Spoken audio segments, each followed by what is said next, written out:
Assalamualaikum warahmatullahi wabarakatuh. Bertemu lagi dengan Bu Guru dalam pelajaran Bahasa Indonesia.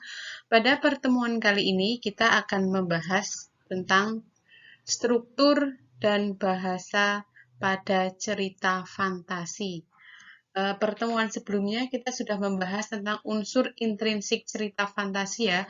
Jadi kita lanjut materi berikutnya, kita akan belajar struktur dan bahasa cerita fantasi.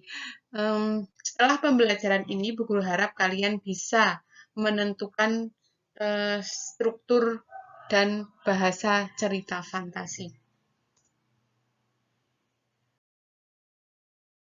Struktur cerita fantasi itu terdiri atas 3 bagian, yaitu orientasi, komplikasi, dan resolusi.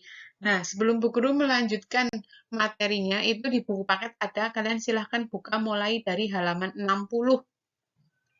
Itu ada materinya, Bu Guru tinggal menjelaskan sedikit saja. Nah, struktur cerita fantasi itu ada 3 bagian, yaitu orientasi, komplikasi, dan resolusi. Apa itu orientasi atau seperti apa ya orientasi? Orientasi adalah pengenalan tokoh, latar, watak tokoh, dan konflik awal. Jadi yang namanya orientasi itu bagian awal dari sebuah cerita fantasi yang isinya pengenalan tokoh.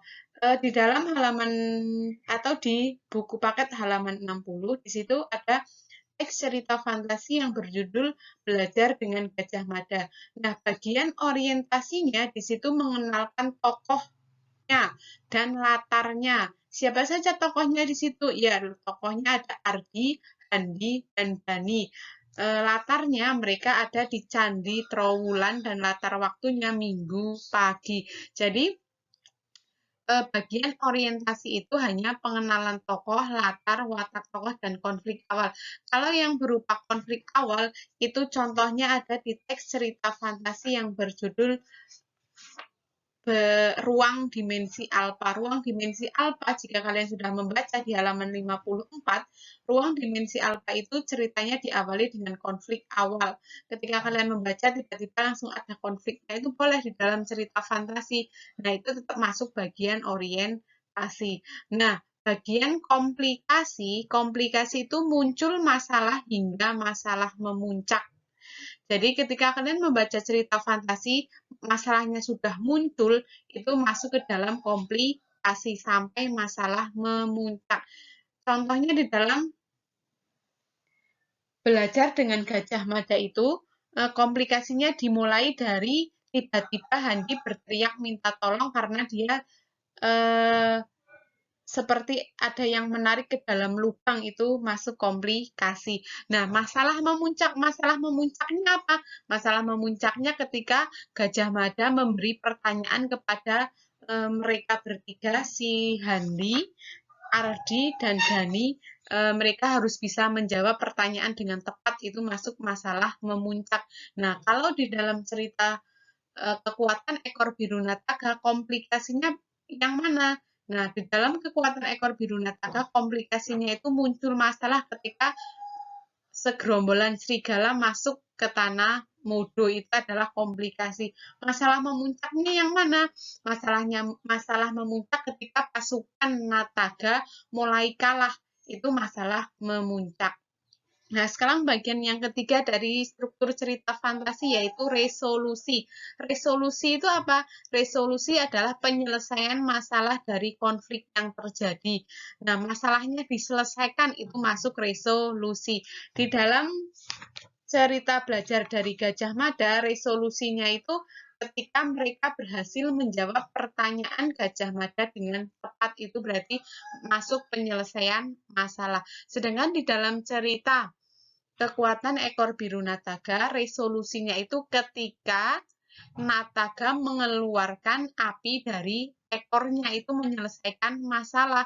Karena setelah nataga mengeluarkan api dari ekornya, serigala-serigala itu bisa dikalahkan, maka itu masuk ke dalam resolusi.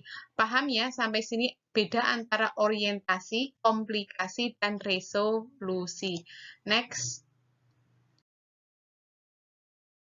Pola pengembangan struktur cerita fantasi ini ada di halaman 63. Bu Guru hanya menjelaskan sedikit saja. Pola pengembangan struktur cerita fantasi, bagian orientasi. Bagian orientasi itu bisa dikembangkan dari deskripsi latar, dikembangkan dari pengenalan tokoh, dan dikembangkan dari pengenalan konflik. Contoh dari dikembangkan dari deskripsi latar, di situ ada di 3 rumah bergaya kerucut menyambut mataku. Ketika aku memandangnya satu persatu, ternyata rumah itu memiliki model yang sama. Jadi, di situ dikembangkan dari deskripsi latar. Si penulis mendeskripsikan latarnya. Itu berada di depan 3 rumah. Itu deskripsi latar. Kemudian dikembangkan dari pengenalan tokoh.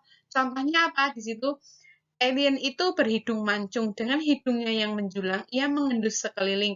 Sepertinya ia bingung dan mencoba mengenali tempatnya yang baru. Jadi, orientasi yang diawali dengan dikembangkan dari pengenalan tokoh. Yang pertama itu, penulis mendeskripsikan tokohnya seperti apa. Itu berarti diawali atau dikembangkan dari pengenalan tokoh. Yang ketiga, dikembangkan dari pengenalan konflik. Nah, contohnya ada di ruang dimensi alfa, itu dikembangkan dari pengenalan konflik. Next. Bagian komplikasi. Bagian komplikasi dikembangkan dengan 3 cara juga. Yang pertama, dikembangkan dengan menghadirkan tokoh lain, dikembangkan dengan mengubah latar, dan dikembangkan dengan melompat pada zaman yang berbeda. Nih, dikembangkan dengan menghadirkan tokoh lain. Di situ contohnya apa? Tiba-tiba seorang alien yang berukuran lebih besar datang. Perutnya buncit dan bibirnya berwarna merah. Di situ ada tiba-tiba seorang alien, berarti ada tokoh lain yang hadir atau ada tokoh lain yang dimunculkan. Contohnya juga di dalam cerita Kekuatan Ekor Biru Nataga. Tiba-tiba terlihat sosok serigala. Nah, itu berarti masuk ke dalam bagian komplikasi menghadirkan tokoh lain nih. Saat yang ditunggu pun tiba, mulai terlihat bayangan serigala-serigala yang hendak keluar dari kabut. Berarti di situ ada mulai terlihat bayangan serigala-serigala, berarti ada tokoh lain yang masuk selain Nataga, kemudian ada tokoh serigala yang masuk. Yang kedua, dikembangkan dengan mengubah latar. Dikembangkan dengan mengubah latar itu contohnya tadinya suasananya tenang tiba-tiba berubah menjadi gaduh. Itu berarti dikembangkan dengan mengubah latar. Dikembangkan dengan melompat pada zaman yang berbeda. Di contohnya seperti di dalam Berlian 3 warna, kemudian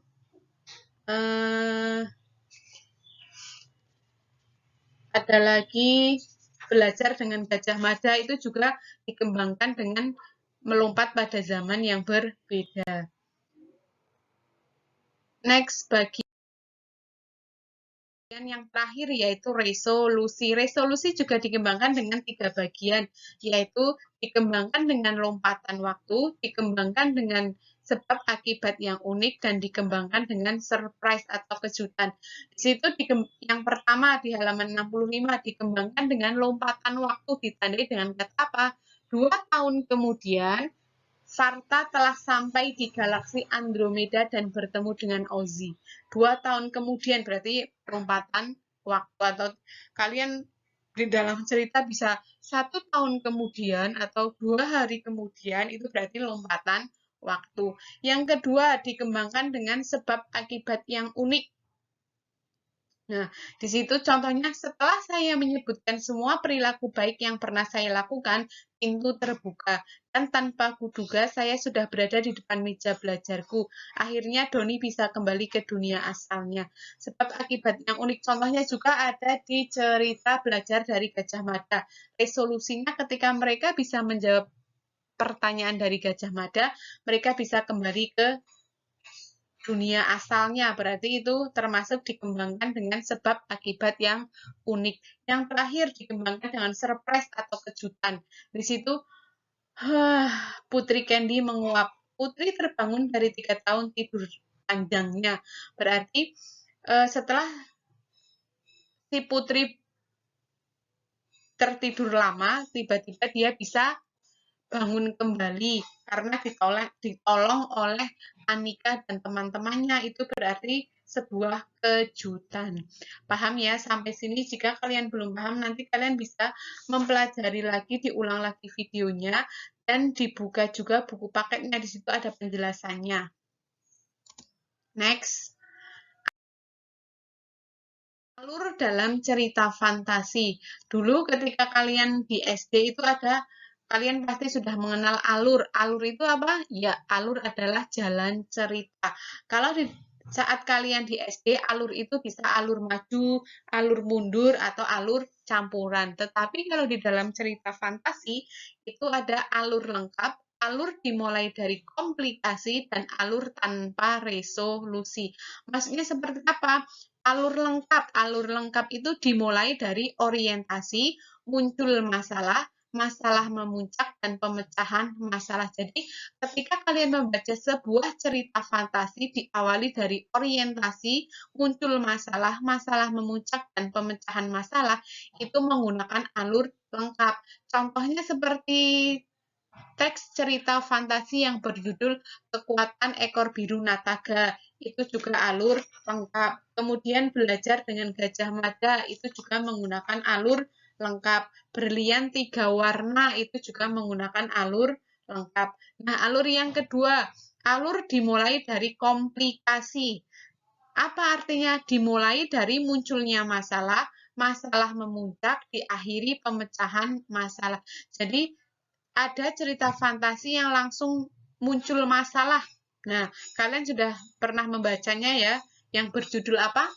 Iya, yang berjudul Ruang Dimensi Alpha. Ruang Dimensi Alpha itu menggunakan alur dimulai dari komplikasi. Langsung ada komplikasi, masalah memuncak, diakhiri pemecahan masalah. Nah, yang ketiga, alur tanpa resolusi. Alur tanpa resolusi maksudnya seperti apa?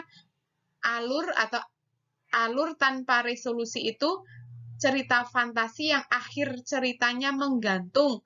Tetap dari awal dimulai dari orientasi, muncul masalah, masalah memuncak, tetapi akhir ceritanya itu menggantung. Kita tidak tahu cerita itu akhirnya seperti apa. Nah, itu berarti alur tanpa resolusi, tanpa pemecahan masalah. Kita masih mengira-ira ini kira-kira akhirnya seperti apa yang terjadi. Itu masih menggantung. Jadi cerita fantasi itu menggunakan alur tanpa resolusi. Contoh cerita fantasi yang menggunakan alur tanpa resolusi itu teks yang berjudul apa? Ya, yang berjudul Si Anak Rembulan. Si Anak Rembulan itu menggunakan alur tanpa resolusi karena kita tidak tahu itu akhirnya seperti apa. Paham ya? Next. Ciri kebahasaan cerita fantasi. Ciri kebahasaan cerita fantasi itu juga ada di buku paket halaman 68. Di dalam cerita fantasi, itu penulis menggunakan kata ganti dan nama orang sebagai sudut pandang pencitraan. Kemudian menggunakan kata pencerapan panca indera untuk deskripsi latar. Yang ketiga, menggunakan makna kias dan makna khusus.